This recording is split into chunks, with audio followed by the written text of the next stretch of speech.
प्रिय विद्यार्थियों, जहाँ कहीं भी डिग जाते हैं संकल्पों के पांव, वहीं लुटा करते हैं सदा आशाओं के गांव। जी हाँ, हम संकल्प लेकर आगे बढ़ रहे हैं, आप लोगों के लिए प्रयास कर रहे हैं। आप भी संकल्पवान बने और पढ़ना ना छोड़ें। आज हम फिर से माध्य के टॉपिक पर हैं। माध्य की 2 कड़ियां हम सीख चुके हैं। पहली कड़ी जो माध्य की हमने सीखी वो थी व्यक्तिगत श्रेणी की जो आंकड़े दिए जाते हैं, यानी कि जो बिखरे हुए आंकड़े दिए जाते हैं उनसे कैसे माध्य निकाला जाता है। दूसरा हमने सीखा अवर्गीकृत बारंबारता बंटन सारणी से किस प्रकार से माध्य निकाला जाता है, और उसमें हमने कई प्रकार के इस तरह के सवाल सीखे जिसमें फ्रीक्वेंसी यानी कि बारंबारता के कोई आंकड़े को गायब कर दिया जाता है और आपसे उसी आंकड़े के बारे में पूछा जाता है। चलिए, स्वराक्षरों की देवी मातेश्वरी सरस्वती को प्रणाम करते हैं। बुद्धि की देवी मातेश्वरी सरस्वती हंसवाहिनी को प्रणाम करते हैं और अगली विधि की तरफ चलते हैं, अगली मेथड की तरफ चलते हैं। हम पढ़ने वाले हैं 17.3। उसमें भी माध्य पूछा गया है, लेकिन सारणी वर्गीकृत बारंबारता है। और सारणी कुछ इस तरह से दे रखी है। वर्ग जिसमें 0 से 10, 10 से 20, 20 से 30, 30 से 40 और 40 से 50 के वर्ग अंतराल दे रखे हैं। इसके बाद उनमें बारंबारता 9, 12, 15, 10, 14 इस तरह से दे रखा है। प्रश्न क्रमांक 1 में जब हम हल करेंगे तो वो जो सारणी है उसे हम ऊपर से नीचे की तरफ बना लेंगे और वर्ग में इस तरह से वर्ग लिख देंगे। 0 से 10, 10 से 20, 20 से 30, 30 से 40, 40 से 50। इसी तरह से बारंबारता के कॉलम में FI लिखकर उन सभी बारंबारताओं को उन वर्गों के सामने लिख देंगे। इसके बाद हमें क्या करना है, इसके बाद हमें 2 एक्स्ट्रा कॉलम बनाने हैं। 2 एक्स्ट्रा कॉलम बनाने के बाद हमें एक कॉलम में एक लिखना पड़ेगा मध्यमान। हमें यहाँ मध्यमान निकालना पड़ेगा, क्योंकि बिना x के मानों के मध्यमान को यहाँ xi कहेंगे। बिना x के मान के हमें माध्य निकालना संभव नहीं होगा। तो मध्यमान यहाँ पर x होगा। अब मध्यमान निकालेंगे कैसे? यहाँ पर वर्ग में निम्नतम सीमा और उच्चतम सीमा दोनों दे रखी हैं। मध्यमान निकालने के लिए हमें दोनों को जोड़ना पड़ेगा, निम्न सीमा और उच्च सीमा को, और हमें उसका आधा करना होगा। जैसे 0 और 10, अब हम इनको जोड़ते हैं तो होते हैं 10, उनका आधा करते हैं तो होते हैं 5। बस यही 5 इस वर्ग का मध्यमान है। इसी तरह से अगले वर्ग का मध्यमान निकालने के लिए 10 और 20 को जोड़ते हैं तो हो गए 30। 30 का आधा होता है 15, तो यहां पर हमने 15 लिख दिया। 20 और 30 दोनों को जोड़ें तो होते हैं 50 और उसका आधा होता है 25, तो हमने यहां पर 25 लिख दिया। इसके बाद 30 और 40 दोनों को जोड़ने पर आता है 70। 70 का आधा हो गया 35। इसी तरह से यहाँ 40 और 50 को जोड़ने पर 90 होता है। 90 का आधा होता है 45, यानी 45। इसके बाद हमें आगे वही तरीका अपनाना है। अगले कॉलम में हमें FI और XI का गुणा करना है। FI के प्रत्येक मान से XI के प्रत्येक मान को गुणा करने पर हमें उस कॉलम को पूरा करना है। चलिए गुणा करते हैं। 9 पंच 45, यानी यहाँ पर आ गया 40 है 180 375, 350 और 14 और 45 का गुणा होता है 630। इस तरह से हमने इनको FI/XI की वैल्यू प्राप्त कर ली है। सारी वैल्यू हैं। 9 और 5 को गुणा करने पे 45, 12 और 15 को गुणा करने पर 180, 15 और 25 को गुणा करने पर 375, 10 और 35 को गुणा करने पर 350 और 14 और 45 को गुणा करने पर 630। इसके बाद की प्रोसेस भी वही की वही है जो अवर्गीकृत बारंबारता बंटन सारणी से हमने माध्य निकालने में की थी। हमें यहाँ पर FI/XI के कॉलम का योग करना होगा। यहाँ पर योग का सिंबल सिग्मा लिख देते हैं और किसका सिग्मा करना है, यहाँ लिखेंगे FI/XI का। और FI/XI का जब हम योग करते हैं तो ये योग आता है 1580। जोड़ेंगे 1580, इसका योग आया। इसी तरह से हमें बारंबारताओं का योग निकालना है और बारंबारताओं के योग को कहते हैं सिग्मा FI और वो आ रहा है 7। इन सब को जोड़ने पर योग आ रहा है 7। प्रत्यक्ष विधि में फॉर्मूला भी वही होता है माध्य निकालने का, तो हम यहाँ पर माध्य निकाल लेते हैं। माध्य बराबर सिग्मा FI/XI बटा सिग्मा FI। तो यहाँ सिग्मा FI/XI की वैल्यू आई है 1580, 1580 और सिग्मा FI की वैल्यू यहाँ आई है 60। तो यहाँ 0 से 0 कट गए। हम 6 का भाग यहाँ पर लगाएंगे, 3 अंकों तक, दशमलव के 3 अंकों तक लगाएंगे। हमें भाग में 3 अंकों तक देना है, दशमलव के बाद 3 अंकों तक भाग होना चाहिए और इसके बाद जब उत्तर लिखा जाता है तो वो केवल दशमलव के 2 अंकों में लिखा जाए। चलिए हम यहाँ भाग लगा देते हैं। 6 का भाग हमें देना है 158 में। 6 दूनी 12, 3 यहाँ बचते हैं 8, 6 छक्का 36, यहाँ पर 2 बचते हैं। अब भाग नहीं जा रहा है, दशमलव लगाकर 0 बढ़ा लेते हैं।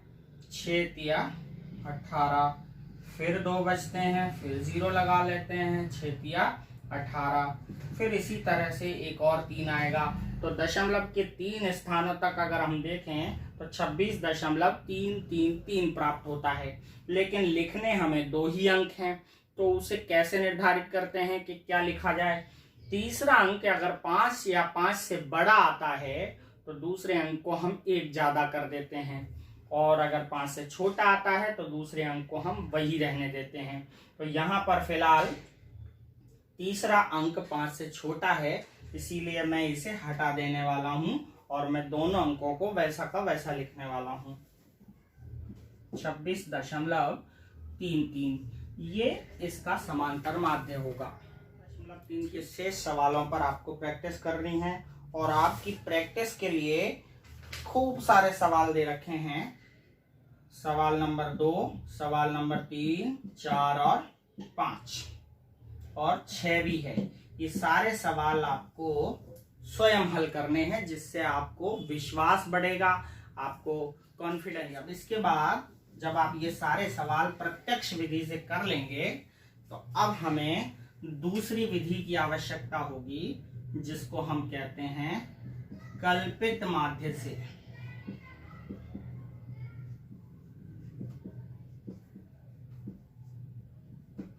इस विधि का प्रयोग हम 17.4 में करेंगे। कल्पित माध्य विधि में जो प्रश्न क्रमांक 1 है उसकी सारणी में डायरेक्ट यहां बना देता हूं।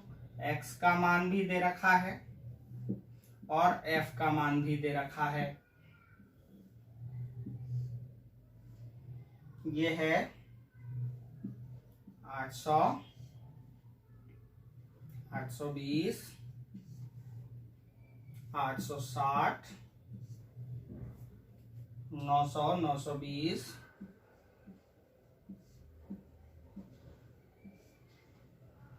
980 और 1000।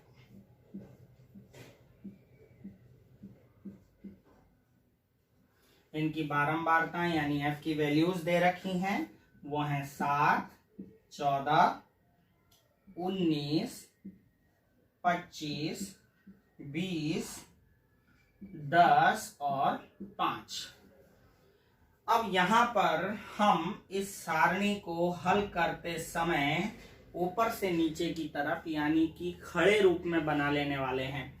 यहां पर हम देखेंगे ये x की वैल्यू है और ये f की वैल्यू है। ये दोनों कॉलम तो आने ही वाले हैं।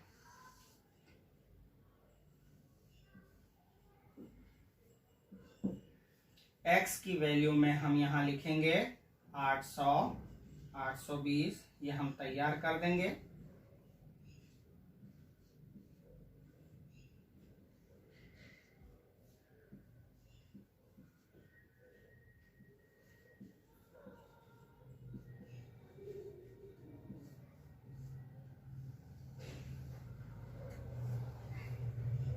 बारंबारताएं भी लिख देंगे।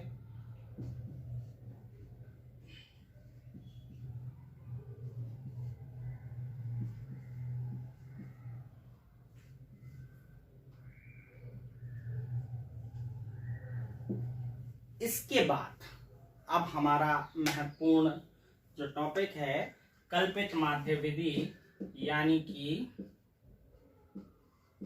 एज्यूम्ड मीन मेथड शुरू होती है। एज्यूम्ड मीन मेथड में हमें यहां पर FI का मान डायरेक्ट नहीं करना होता है। यहां पर हमें एक नई चीज D की वैल्यू पता करनी होती है। D यानी कि इसका डेविएशन यानी विचलन। तो हम वो कैसे निकालेंगे? वो निकालेंगे हम XI के मान में से A की वैल्यू घटाकर निकालेंगे। अब ये A क्या बला है? ये A प्रदर्शित करता है कल्पित माध्य को यानी कि एज्यूम्ड मीन को, यानी ऐसा मान जिसको हम मान लेते हैं पहले से ही, कल्पना से एज्यूम कर लेते हैं, वो होगा x का कोई वैल्यू। x की किसी भी वैल्यू को हम एज्यूम कर लें तो हम उसे एज्यूम्ड मीन यानी a से प्रदर्शित करते हैं। चलिए हम इनमें से कोई एक वैल्यू को a मान लेते हैं। तो यहाँ पर हम a मानते हैं 900 को, 900 को हमने यहाँ पर a एज्यूम कर लिया है। तो हम अब d की वैल्यू निकालने के लिए x के प्रत्येक मान में से 900 को माइनस करेंगे। तो 800 में से अगर हम 900 को माइनस करते हैं तो यहाँ पर माइनस 100 बचता है। इसी तरह से 820 में से 900 को फिर से माइनस करते हैं तो यहाँ पर माइनस 80 आता है। 860 में से करते हैं 900 को माइनस तो यहाँ पर आता है माइनस 40, और 900 में से 900 को घटाते हैं तो यहाँ पर आता है 0। 920 में से 900 को घटाते हैं तो यहाँ पर बचता है 20। 980 में से घटाते हैं तो यहाँ बचता है 80, और 1000 में से अगर 900 को घटाते हैं तो यहाँ बचता है 100। इसके बाद अब हम जो आखिरी कॉलम में गुणा करते थे वो गुणा FI का ना हो करके FI और DI का होगा। FI और DI का गुणा होगा। तो FI है यहाँ पर 7 और यहाँ है -100। DI की वैल्यू, दोनों को हम गुणा करते हैं तो माइनस और प्लस का गुणा तो होता है माइनस। पहले चिन्हों का गुणा कर लेना, इसके बाद संख्या का गुणा करना। प्लस और माइनस का गुणा होता है माइनस, और 7 का 100 से गुणा होता है 700। इसी तरह से प्लस और माइनस का गुणा होता है फिर से माइनस, और 14 8 112, और ये वाली 0 यहाँ लगा देते हैं। यानी कि 1120। इसी तरह से 19 चौक 76 और एक 0 यानी 760। इसी तरह से 25 का गुणा हम 0 से करें तो यहाँ आता है 0। 20 का गुणा 20 से करें तो यह आता है 400। 10 का गुणा 80 से करें तो यह आता है 800। यहाँ पे प्लस का प्लस से गुणा हो रहा है, प्लस ही आ रहा है। 5 का गुणा 100 से करते हैं तो आता है 500। थोड़ा दिखने में परेशानी आ रही है, मैं इसको ठीक कर दूंगा, इतना आप समझ लीजिएगा। चलिए अब हम इनको जोड़ लेते हैं। तो जोड़ने पर किन किन को जोड़ना पड़ेगा ये देख लीजिएगा। सबसे पहले तो हमें FIDI के माइनस यानी ऋणात्मक वैल्यूज को जोड़ना पड़ेगा। तो हम जोड़ते हैं 1120 और 700 हो गए 1820 और फिर 700 हो गए 2520 और 60 हो गए 2580, यानी कि माइनस 2580। ये हो गया ऋणात्मक संख्याओं का योग। इसके बाद धनात्मक संख्याओं का योग देखें तो 800, 400, 1200 और 500, 1700, यानी कि ये हो गया धनात्मक संख्याओं का योग धन 1700 प्लस 1700 1700। अब अगर हम देखें तो इन दोनों को, ये तो ऋणात्मक हैं और ये धनात्मक हैं, दोनों को हम घटाएंगे तो यहाँ सिग्मा, यहाँ कर देता हूं, सिग्मा FIDI की वैल्यू आती है 2580 में से 1700 गए, 2580 में से 1700 घटेंगे तो 880। बड़ी संख्या जो है वो ऋणात्मक है, इसीलिए यहाँ पर माइनस के 880 बचने चाहिए। तो FIDI की वैल्यू 880 हो गई। इसी तरह हमें FI की वैल्यू भी निकालनी है। तो सिग्मा FI की वैल्यू यहाँ पर ही लिख लेते हैं हम। सिग्मा FI की वैल्यू कितनी आती है? FI को अगर हम जोड़ते हैं तो इसका मान आता है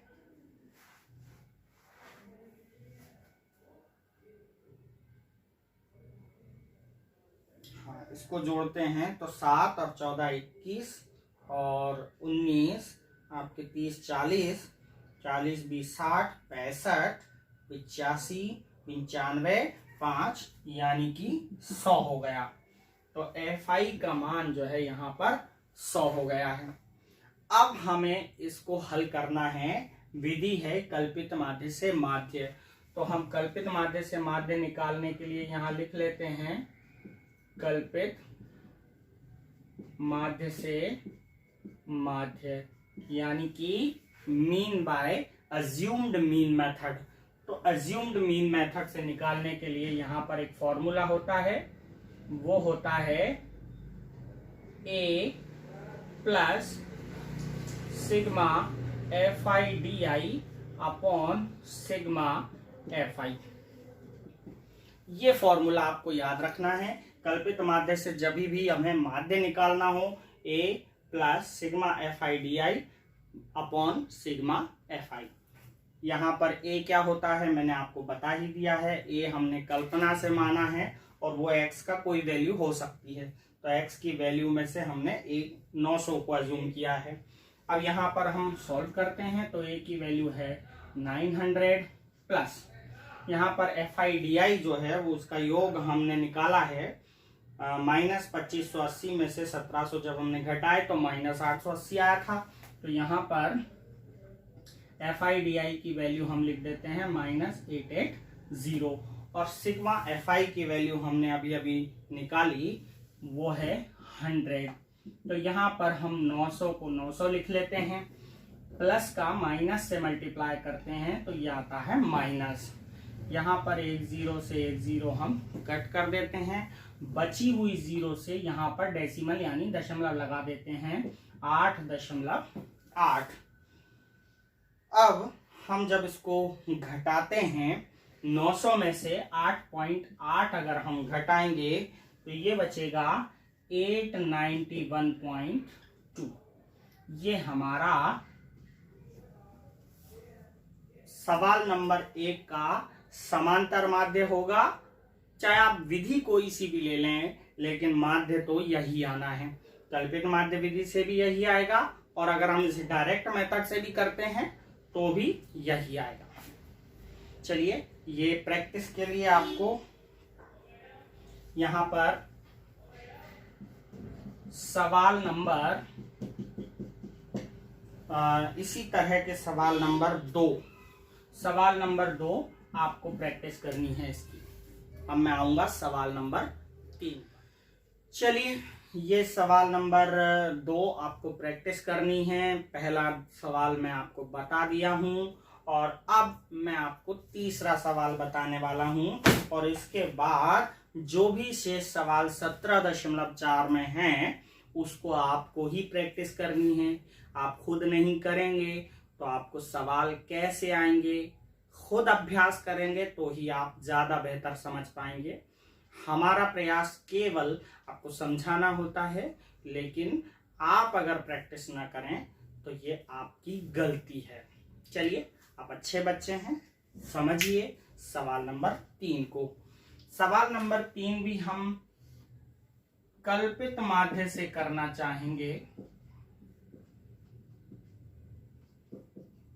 कल्पित माध्य विधि से हल करने के लिए हमें वैसा ही करना है जैसा हमने प्रत्यक्ष विधि में किया था। और अब ये जो सारणी है वो वर्गीकृत बारंबारता बंटन है। तो वर्गीकृत बारंबारता बंटन है तो भी कोई बात नहीं है। यहाँ पर एक कॉलम बनाना है हमें वर्ग, और यहाँ पर हमें लिखना है वर्ग बारंबारता। वर्ग जो है वो 100 से 150, 150 से 200, 200 से 250, 250 से 300, 300 से 350, 350 से 400, 400 से 450, और 450 से 500। बारंबारता में मजदूरों की संख्या लिखनी है, और मजदूरों की संख्या आपको दे रखी है 100 से 150 के कॉलम में 24, 150 से 200 के कॉलम के सामने दे रखी है 40, इसी तरह से 33, फिर 28, फिर 30, फिर 22, 16 और फिर 7। आगे से क्योंकि अब हमारे पास पहले तो x की वैल्यू नहीं है, तो हमें x की वैल्यू पता करनी पड़ेगी। अब x की वैल्यू कैसे पता करते हैं वो आपको मैंने इससे पहले वाले प्रश्नावली में बताया था। x की वैल्यू यानी मध्यमान की वैल्यू हमें वर्ग के दोनों जो सीमाएं हैं, दोनों लिमिट्स हैं, उनको जोड़ करके आधा करके प्राप्त होगी। तो हम इन दोनों को जोड़ते हैं तो होता है 250, और 250 का आधा होता है 125। तो यहाँ पर x की पहली वैल्यू आ गई 125। इसके बाद फिर से वही काम, 200 और 150 हो गए 350। 350 का आधा करते हैं तो यहाँ आता है 175।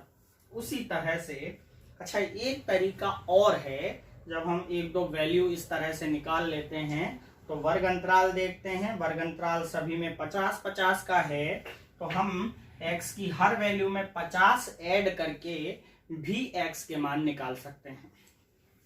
यहाँ पर 50 जोड़ेंगे तो 225, फिर 275, फिर 50 जोड़ेंगे तो 325, फिर आएगा 375, फिर 425 और फिर आएगा 475। इस तरह से हम ये वैल्यूज निकाल सकते हैं x की। x की वैल्यू निकालने के बाद हमें अगले दो कॉलम सेम टू सेम बनाने हैं।